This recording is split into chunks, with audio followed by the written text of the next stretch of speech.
Our second speaker today is Mr. Abhay Jere, Vice Chairman and Chief Innovation Officer, AICTE. His extensive experience in the field of education technology and his vision for the future of learning are truly commendable. Dr. Abhay holds additional charge of Chief Innovation Officer, Ministry of Education's Innovation Cell.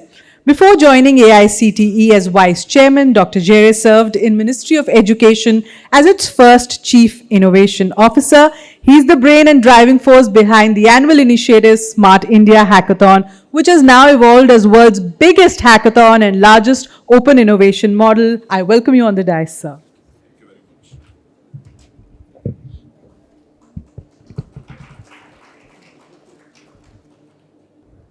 Honorable Pradeep ji, Chairman for Cyber Media, Rajendra Pawar ji of NIIT Group, Madhu Chitkara ji.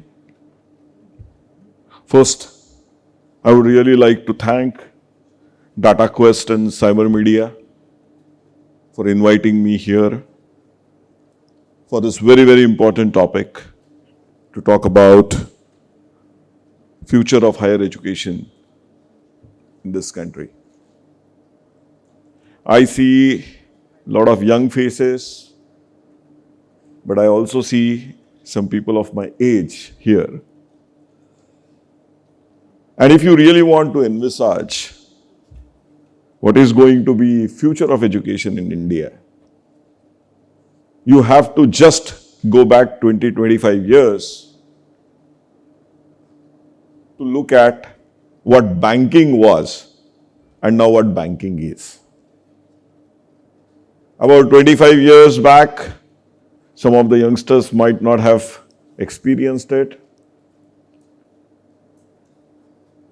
Banking was pain in, dot, dot. But now, I don't think I have visited my bank for last 8 years or 10 years. And maybe it would be a reality for many of you. So, what it means? It means that you require banking, but you may not require banks. Same thing is going to happen with education. You will require education, but you may not require educational institutes, at least in current format. So wherever I am going, I am pushing chairmen, founders of many of our universities, educational institutes, and ask them that have you actually contemplated or envisaged what is going to be an education institute of 2047? And many of them don't have a real good answer for it. Digitization is one aspect of it, certainly. Although critical aspect of it, but it's one aspect of it. But what I believe and what we at AICTE believe is that the change is going to be multidimensional. And some of the things actually Vipinji said during his address, where he spoke about how the world is going to evolve, how reskilling and upskilling are going to be very, very critical aspects.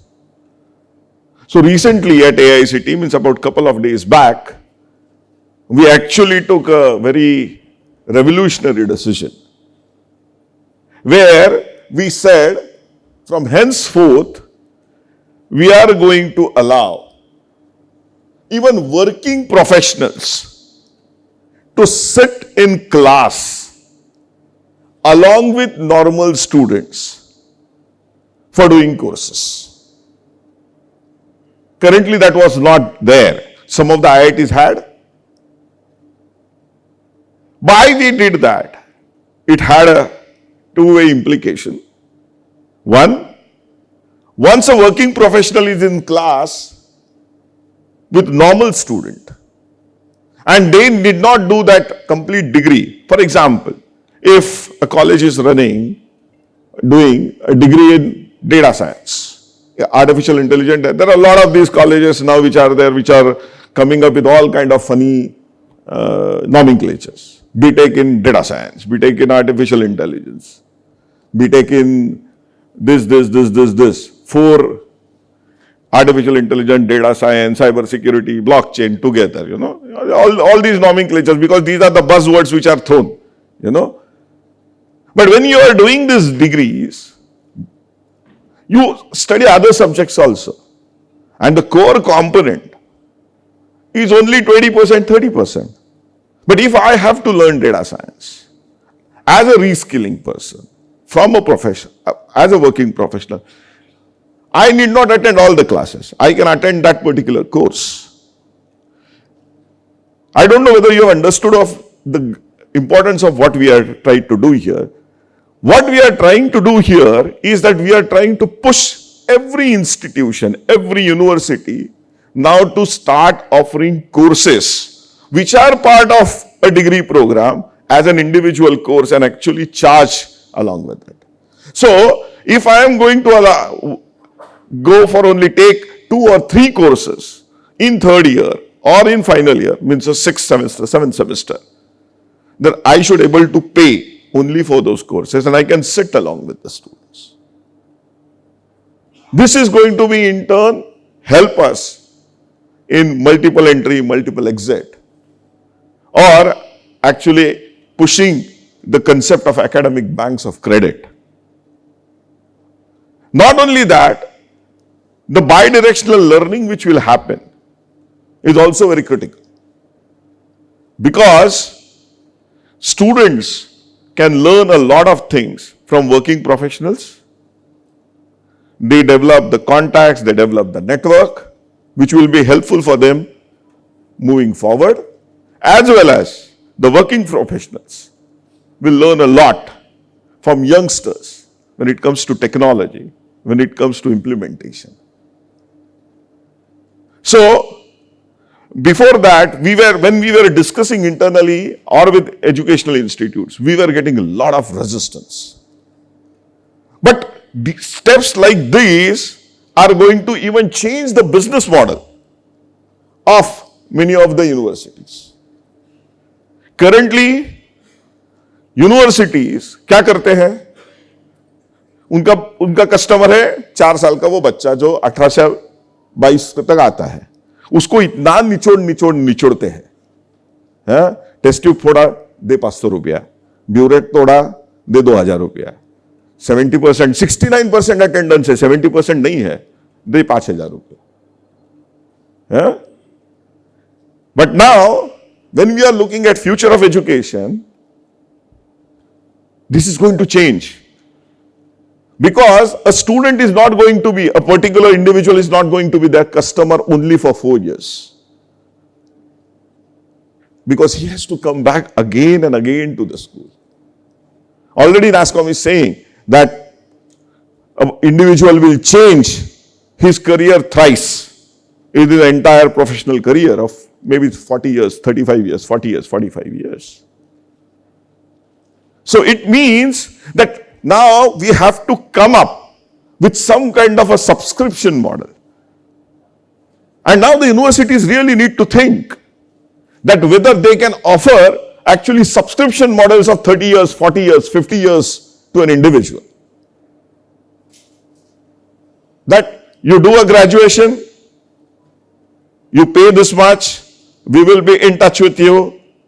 After 7-8 years back, if you become obsolete or if you want to get your reskill, come back to us. We will have a discounted version or a discounted pricing for you. Again, after 6 years, come back to us. So, now the entire thought process of our educational institutes need to change. When people talk about future of education, they talk it only from a digital aspect. Metaverse aa jayega, digital classrooms honge. Yes, technology certainly is going to be there. It's going to be a disruptive part. But the models of education are going to change. And I don't know how many people are really thinking about it. And as it has just started happening in US, where even US institutions are treating their students as investment for life, their investment for life. And because of that, when the student is actually doing really well, when he is in 40s and 50s, he starts contributing as alumni to the alma mater. But if you see many of our institutions, okay, IITs में थोड़ा होता है, certainly IITs and IITs में some of the other 2-3% premier institutions में होता है. But if you really look at our 97% institutes or 98% institutions, students don't look back at their alma mater. And the reason is the way they are treated when they were students by that institute. That warmth. Because if you really ask that why I should come to a college, what college offers me, and where now this digital angle will come into picture, there are no real concrete answers. And I will share with you one story of a very passionate chairman of a private organization. And he told me that, and he said, "Sir, what is the answer for this?" I said, "I don't know. I know the answer, but initially, but at scale, when you have to do it for pan-India, sometimes the task becomes very difficult." So he issued a fatwa in his college, 75% attendance compulsory. Good intention person. Okay. And students started protesting.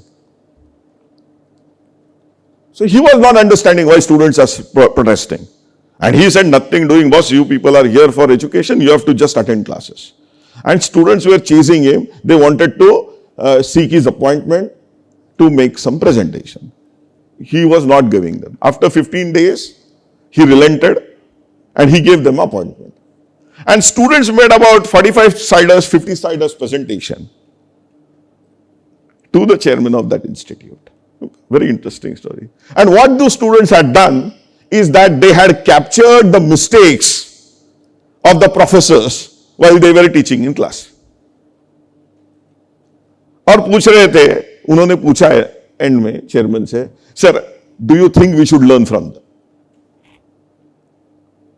And आप बोल रहे 75% attendance compulsory. Because now if I have to learn machine learning और AI, Sam Altman के भी videos मेरे को मिल जाएंगे ना, चैट जीपीटी वाले. या we have Courseras, we have Swayam, we have best of the resources. So the question is why I should come to college. What you offer me. And that offering has to be now very different. And that is where the future of education is. Let's ask a question. Abhi, very simple. We have all gone to college. College में हमको अगर मैं पूछूं आपसे कि what we remember about our college days, कितने लोग हाथ खड़ा करेंगे अबाउट एकेडमिक्स एंड हमको क्या याद है कॉलेज डेज का?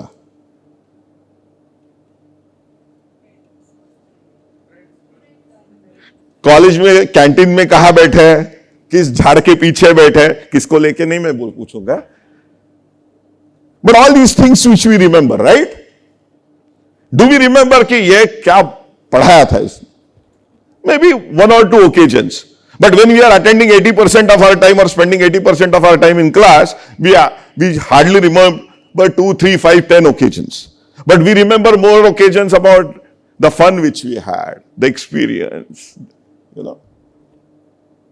from our college. Now, the college has to become an experience center. That will help me come to college. And teacher role has to be completely different now.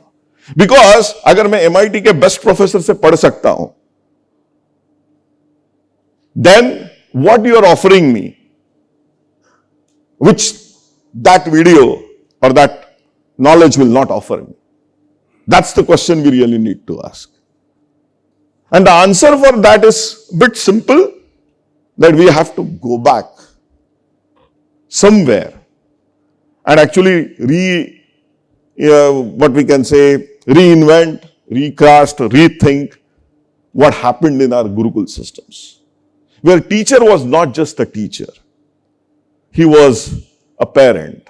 He was a younger brother, elder brother or a sister. And how this is applicable here? It's going to be a very big requirement of our educational institutions. Because our families are getting very nuclear. Our parents are working. They have hardly any time to spend with their kids. That dialogue which was initially there is currently missing. सब तो video games खेलने में busy होते हैं ना बच्चे.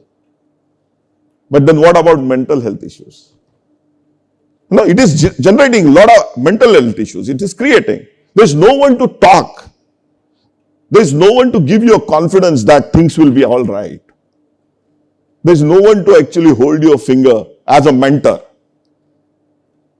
And that mentorship thing is currently the biggest missing link. And that institutions need to do. If we have good mentors in our institution, they may not be that great in their own field, that both of them can jointly explore and learn. But that mentorship angle needs to come back to college. मैं जब ये बात करता हूं तो कुछ professors, कुछ faculty members मुझे प्राइवेट में आके बोलते हैं कि साला हमसे बच्चे हमारे संभालने जा रहे हैं, तुम दुनिया के बच्चे संभालने को बोल रहे हो.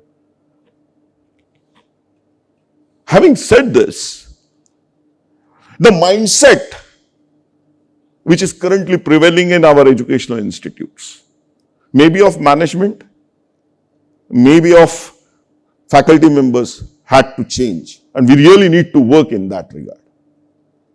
And there has to be a tectonic shift, not just an incremental change, which we are talking about. As normally I go, we say, and as a chief innovation officer, I always talk about innovation also a lot. Because when it comes to innovation and entrepreneurship, we are giving huge push, and Vipinji actually spoke about it. But the question when we are talking about future of education is which we have to ask, deliberate, and answer them correctly, is that whether in future whether we will require educational institutes. If we require educational institutes, what is going to be the format of that educational institutes? And who are going to be the stakeholders involved there? So if we answer these questions correctly, then all others are just what we can say enablers which are there. They will certainly fall in place. And we will have educational institutes we will able to envisage educational institutes which are going to be the real requirement for our future, which we are envisaging that we will be Vikasit Bharat by 2047. Thank you very much. Really appreciate it.